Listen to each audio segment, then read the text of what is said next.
안녕하세요. 저는 FTA 프리토킹 에어리어라는 이름을 가지고 토크버스킹 하고 있는 김태형이라고 합니다. 반갑습니다. 그리고 도와주셔서 너무 감사하고요. 네, 네 감사합니다. 그래서 좀 이따 집 잘 가시고. 점점 날도 추워지고 저번 주부터 영하로 떨어지더라고요. 날씨가 저번 주에 눈도 오고 그래서 겨울이 이렇게 가까워온 것 같은데 다들 감기 조심하시고, 오늘 제가 뽑아본 주제 단어는 좀 자극적이게 되게 뽑았어요. 그래가지고 오늘의 주제 단어는 비양심적 병역 이행자입니다. 혹시 양심적 병역 거부에 대해서 들어보셨었나요? 아니요. 간단히 설명을 드리고 넘어가자면, 그거에 대해서 좀 얘기를 해보고자 오늘 버스킹을 준비를 했습니다. 제가 제목을 이렇게 뽑으면 이제 이걸 보시는 분들이나 다른 분들이 그런 얘기를 할 거예요. 여기서 양심이 우리가 알고 있는 양심이랑 다르대요. 그래서 우리가 보통 양심을 쓰면은 뭐 도덕적인 의사라고 보통 표현을 하잖아요. 뭐 예를 들어서 너 양심 없어 하면은 넌 좀 도덕적으로 문제가 있는 것 같아, 이런 식으로 저희가 예를 들어서 사용을 하잖아요. 그래서 우리가 알고 있는 양심은 좀 사회적으로 암묵적으로 이렇게 합의가 된, 도덕적으로 이건 맞지 않다, 뭐 법에는 걸리지 않더라도 사람들이 보기에 너는 좀 이건 도덕적으로는 아닌 것 같아 라는 표현으로 양심을 사용을 하는데, 이제 양심적 병역 거부의 양심은 우리가 쓰는 양심이랑 다르대요. 그리고 법률적인 양심이라고 하더라고요. 그래서 법률적으로는 양심이 어떤 의미일까 하고 제가 찾아보니까 되게 복잡한데 무슨 말인지 아직 솔직히 잘 모르겠거든요. 근데 이제 사전적으로 한번 찾아보니까, 그렇게 행동하지 아니하고서는 내 자신의 존재감이라던가 어떤 게 무너져 내릴 것 같다라고 얘기하는 마음의 소리, 강력한 마음의 소리를 두고 양심이라고 표현을 한대요, 법률적으로는. 이게 제가 진짜로 뭔 말인지 모르겠어서 하루에 한 번씩 봤거든요. 그래서 한 3일 정도 고민을 해보니까 얼추 느낌은 알 것 같은데 정확히 모르겠고, 제 느낌상으로는 본인만이 가지고 있는 신념인 것 같아요. 강력한 신념. 그렇게 행동을 무조건 해야겠다라고 하는 강력한 신념을 보고 법률적으로 양심이라고 하는 것 같아요. 그래서 뭐 개인의 신념이 있을 수는 있겠다라는 생각이 들더라고요. 근데 이 병역적 거부를 하시는 분들의 90%가 속해 있는 게, 제가 알아보니까 그 여호와의 증인이라고 그 사이비 종교 중에 하나 있잖아요. 거기에 속하신 대부분의 분들이 병역적 거부를 하더라고요. 거기서 하시는 분들이 90% 이상을 차지하고 계시더라고요. 그래서 인터뷰 기사를 봤는데 그분들이 하는 주장은 그거였어요. 우리 종교는 기본적으로 이제 살인이나 살생을 금한다, 되게 싫어한다라는 얘기를 하더라고요. 그리고 자기들은 국가에 속해 있는 게 싫다라는 얘기를 하셨어요. 근데 제가 여기서 궁금한 거는, 사이비 종교 말고 우리나라에 합법화라고 해야 되나요? 좀 통설적으로 많이 믿는 종교들 있잖아요. 불교라든지 기독교라든지 천주교. 이런 종교들은 살생을 권하는 종교인가요? 아니요. 다들 살생을 금하는 종교들이에요. 제가 제 할머니가 종교를 믿으셔서 어디서 지나가다 들었는데, 불교라는 건 내가 앉아 있을 때 모기가 이렇게 날라와서 내 코에 앉았을 때도 잡는 게 아니라 얘를 풀어주는 게 불교라고 저는 어딘가에서 주워 들었어요.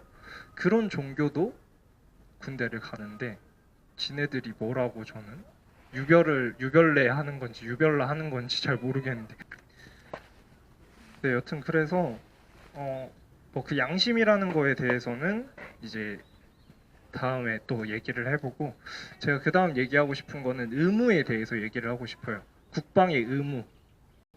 또 우리가 배운 의무들이 뭐가 있죠? 납세의 의무, 세금을 내야 될 의무라던가, 살생을 금해야 한다. 그리고 뭐 또 뭐가 있죠? 교육을 받아야 할 의무. 우리는 교육의 의무도 있고요. 또 근로의 의무가 있어요. 우리는 일을 해야 될 의무가 있습니다. 제가 초등학교 때 배웠던 건 이게 국민의 4대 의무라고 배웠는데 두 가지가 더 있더라고요. 준법의 의무, 법을 지켜야 하는 의무, 그리고 또 하나가 그 환경 보존의 의무, 우리는 환경을 보존하려고 노력해야 된다라는 6가지 의무가 우리나라의 국민들이 가져야 할 의무입니다. 근데 이 의무라는 표현이 마땅히 해야 할 일을 보고 우리는 의무라고 하죠.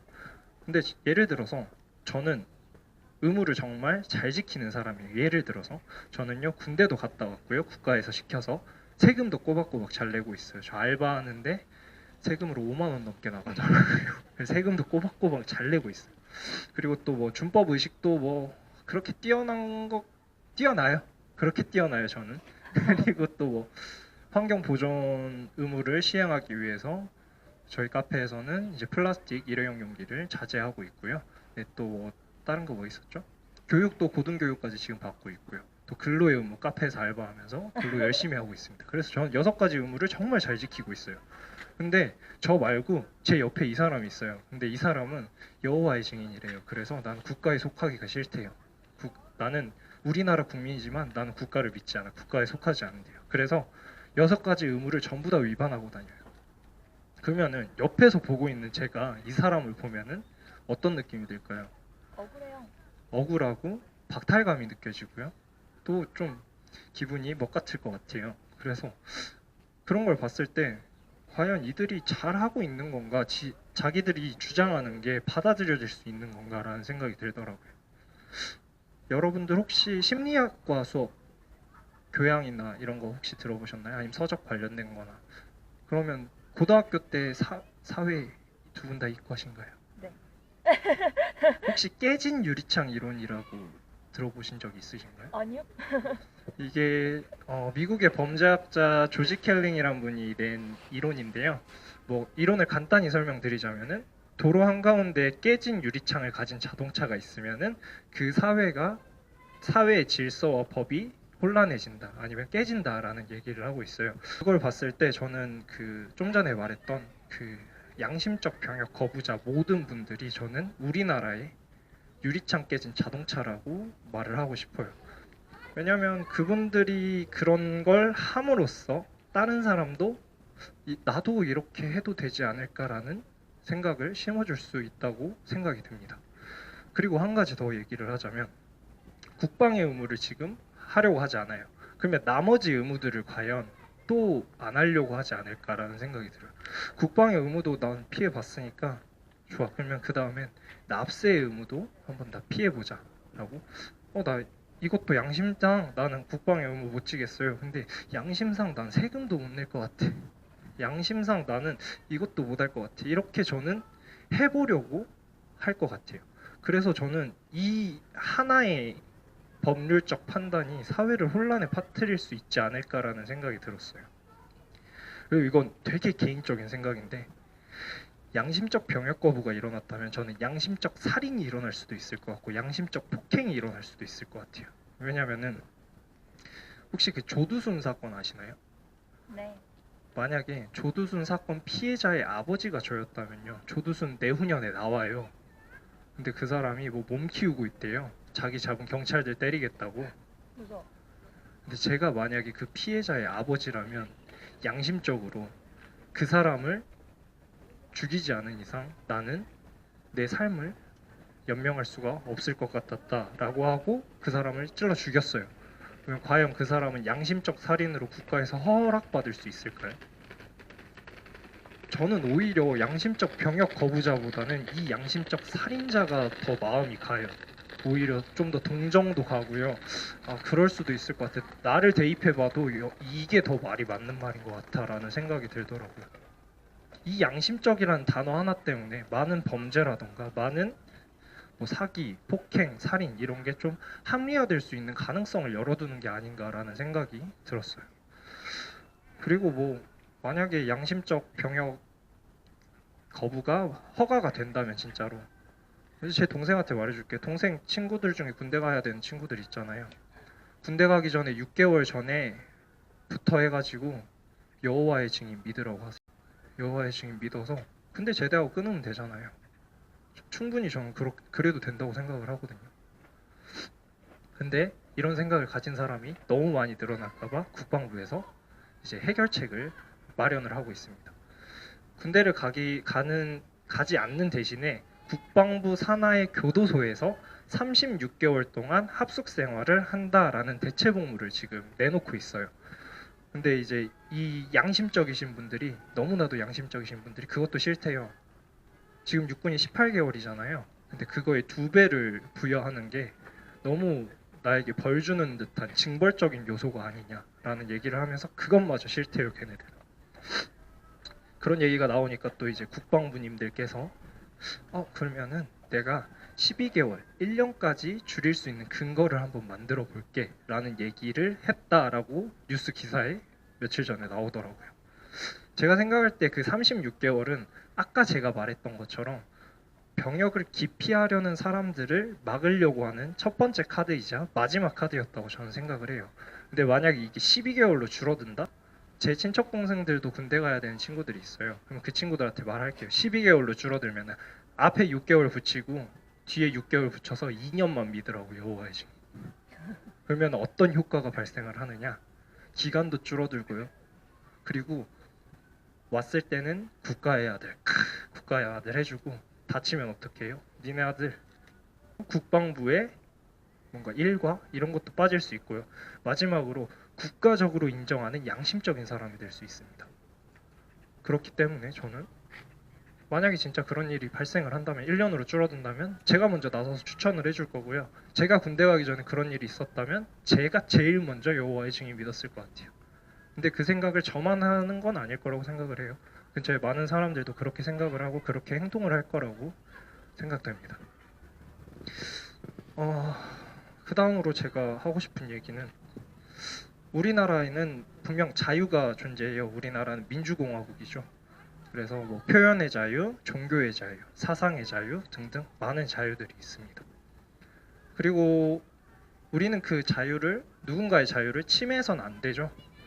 그리고 제가 이거 많이 찾아봤는데 뭐 뉴스도 많이 보고 블로그도 많이 보고 알아보는 과정에 이제 밑에 댓글들이 많잖아요. 그래서 댓글들을 보면은 진짜 엄청 싸우고 있어요. 밑에서 뭐 자유를 보장을 해줘야 된다, 그게 자유냐 하면서 막 싸우는데, 이 사람들 병역 거부자들을 옹호해 주시는 분들의 댓글을 보면은 대체적으로 그런 내용들이 있더라고요.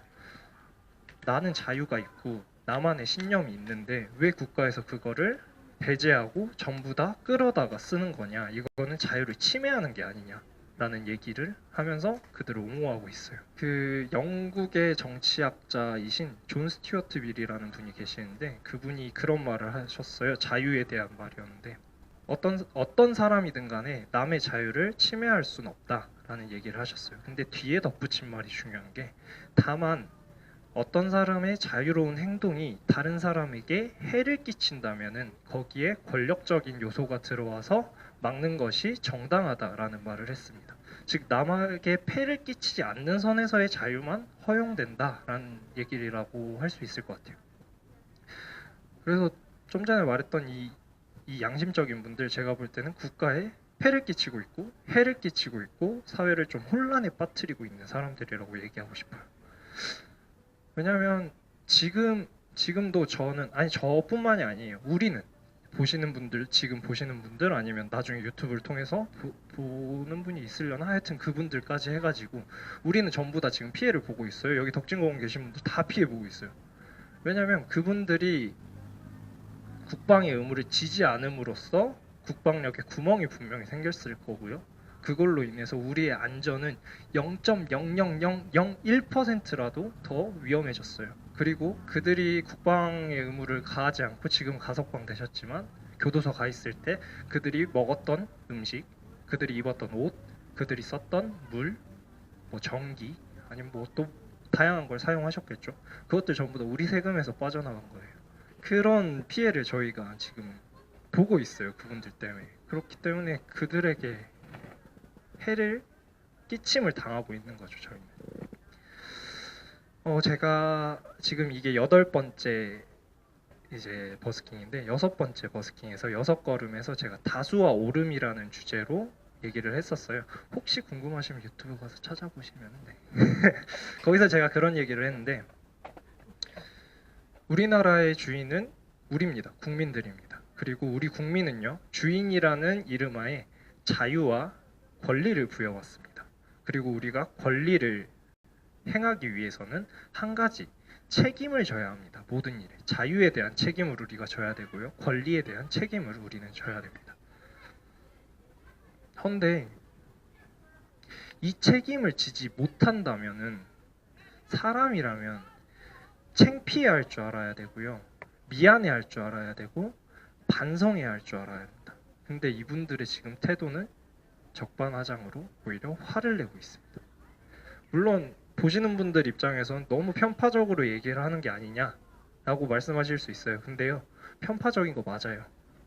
저는 편파적일 수밖에 없어요. 왜냐하면 좋은 점이 하나도 안 보여요. 이분들 주장 중에 이해가 가는 부분도 없고요. 그들을 옹호해야 될 이유도 모르겠어요. 나한테 피해를 주는 사람은 왜 내가 옹호를 해야 되는지 모르겠어서 저는 편파적일 수밖에 없습니다. 아까 말했던 양심에 대해서 마지막으로 좀 얘기를 해보자면, 양심이란 강력한 신념이라고 좀 전에 얘기를 했잖아요. 과연 많은 분들의 양심이, 많은 분들의 그 강력한 신념이 어떤 사람을 양심적이라고 얘기할 수 있을까라고 여러분들한테 물어보고 싶어요. 그리고 저는 확실히 답은 나와 있다라고 생각을 하면서 오늘 8회차 FTA 여기서 마치도록 하겠습니다. 감사합니다.